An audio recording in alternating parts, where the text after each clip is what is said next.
Time for the 49ers Rush Podcast. What is going on, faithful? It is absolutely incredible to be with you guys as the 49ers approach a very pivotal game. Even though it's early and they're 1-1, 2-1 is a big difference than 1-2. And so what I'm excited about and what I want to bring to you today, what are the top 5 things to watch for in this 49ers versus Broncos matchup, focusing on the 49ers players. And I want to say shout out to Casey Lima. He has done a great job working with these episodes, doing all the back work. So producer Casey Lima, thank you so much. Number 5, and this one's a little bit of a shocker. You guys know I love special teams. We break down every single special teams play for the whole season over on Patreon. Robbie Gould, he's made a lot of clutch kicks. There's no doubt about it. Hasn't really showed up huge yet this year, but both the Denver Broncos defense and Denver Broncos offense has been either great or terrible in the red zone. Broncos defense has allowed 0 touchdown drives inside the red zone. All of their touchdowns that they've given up have come outside of that.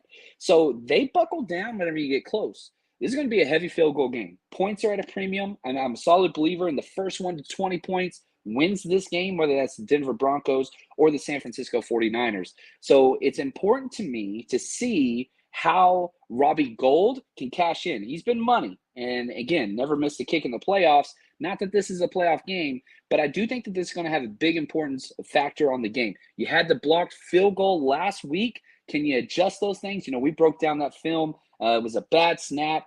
Gold hesitated a little bit. Dwelly didn't really pick up off the edge very well. Those 3 things combined led to the block kick and return for a touchdown. It's a 10-point swing.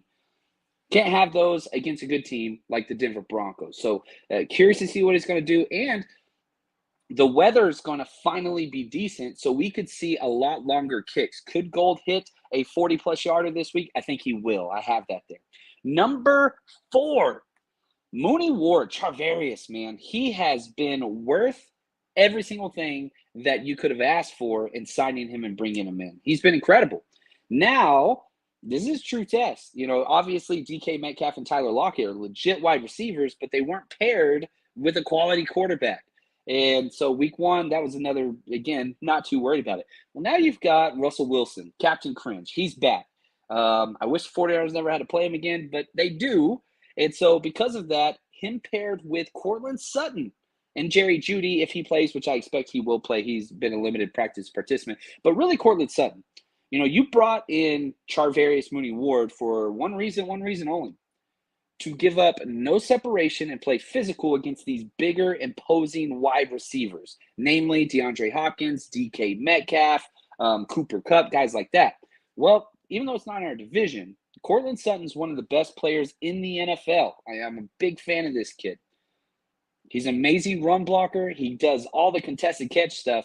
I'm excited to see how Mooney Ward will pair up against him. Now, one of the issues with this is the Broncos, they are able to determine the matchups themselves with our corners because we don't rotate our corners. They stay on the right and left side. Maybe that changes, but I doubt it. So if they want Courtland Sutton against Emmanuel Mosley, who hasn't given up a touchdown pass in, I think, 16 straight games, he's been incredible. Or, you know, if they want him to go up against Mooney Ward, I like both those matchups. I think it's one of those games that we're just going to have to kind of see.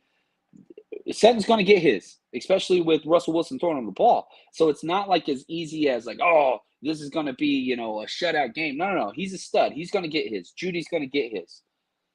But winning more than you lose. Winning more than you lose is huge. Mooney Ward, as I said, has been worth every single penny that the 49ers paid to bring him in. And I'm curious to see kind of what that's going to look like. Now, before we get to number 3, 2, and 1, real quick word from our sponsor. You guys know what it is. It is winning season at MyBookie. As always, if you want to enjoy the football games, 49ers, or just NFL, or really any sport in general, you can bet on anything over there. MyBookie.ag. We've been with them for years. Very trusted site. Get your money in, get your money out easily. And on top of that, all season, double deposit bonus. Whenever you first deposit your money, let's say you deposit $250, you get $500 credited to your account if you just use our promo code 49ERS or scan this QR code right to the side of me if you're watching this on YouTube. And again, it just sets you up completely. My bookie is incredible. Bet with us. We're on Patreon. We share our bets every single week, all season long. So join us, mybookie.ag, promo code 49ers. Bet anytime, anywhere with MyBookie. All right, number 3, a little bit of a shocker. Marlon Mack, practice squad. I expect him to be elevated. I think that he's going to get playing time. And if it's not Marlon Mack, it's going to be rookie stud sensation who I've been clamoring for, Mason. But, man, I would not be shocked if Shanahan stays with this idea of sticking with the vet. Sticking with the veteran that can come in and kind of do everything.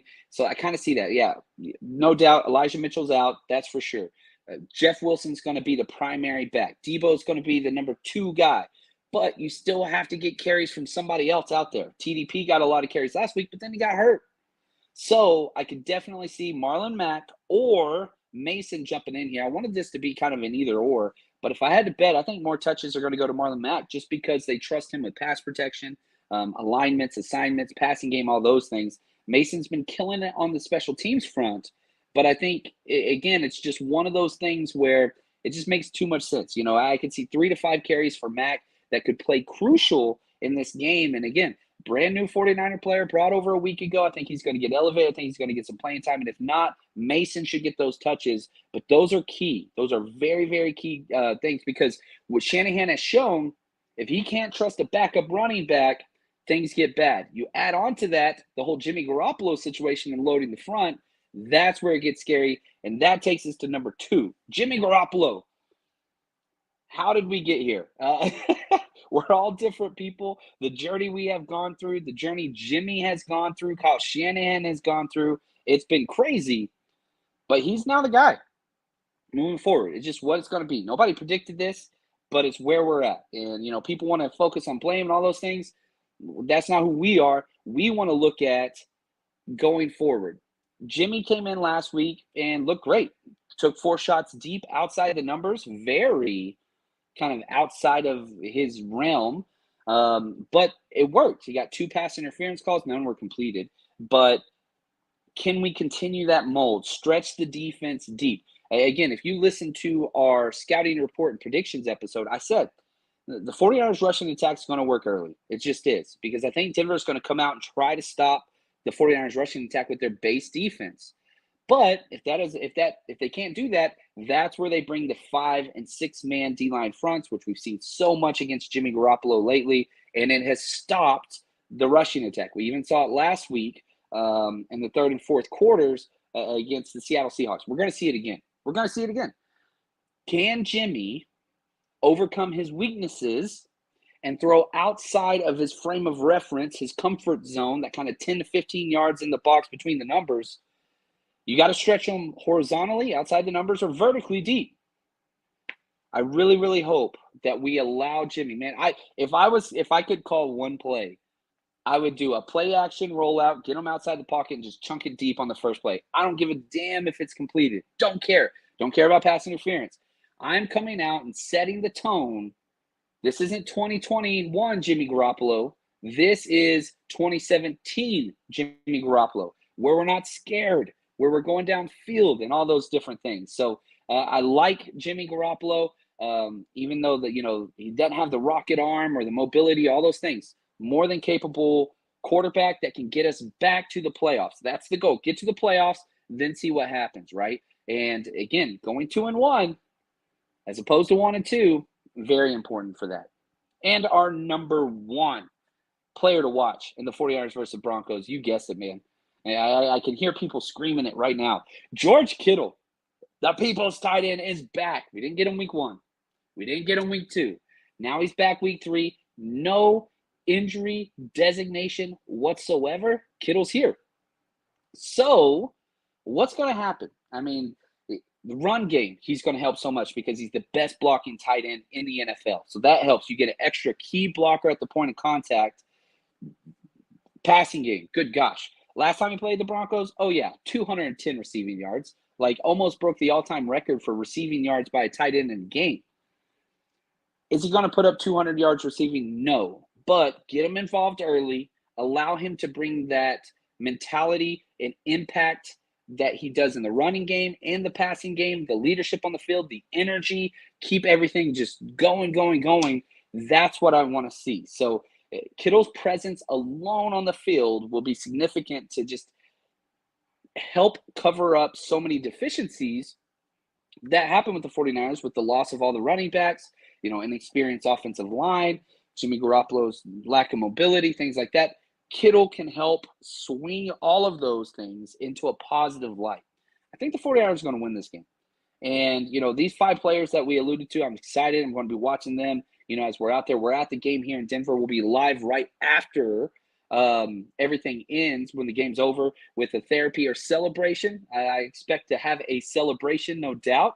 But I don't know, man. This game just feels like a momentum swing. Swing in the right direction. The 49ers have that opportunity. Winnable game. They're favored. I'm excited about this. I'm excited about this game. I'm excited about these players. I think the 49ers are going to get the W, and I think a lot of it's going to have to do with George Kittle. I know people are upset with all of his injury history and things like that, but when George Kittle is in, 49ers are a different team completely. That's just how important he is. Again, want to say thank you to Casey Lima. Shout out to 49ers George 365 and Jim W., producers of the entire show. Appreciate you guys, and as always, let's go get that dub, baby. Stay strong, faithful.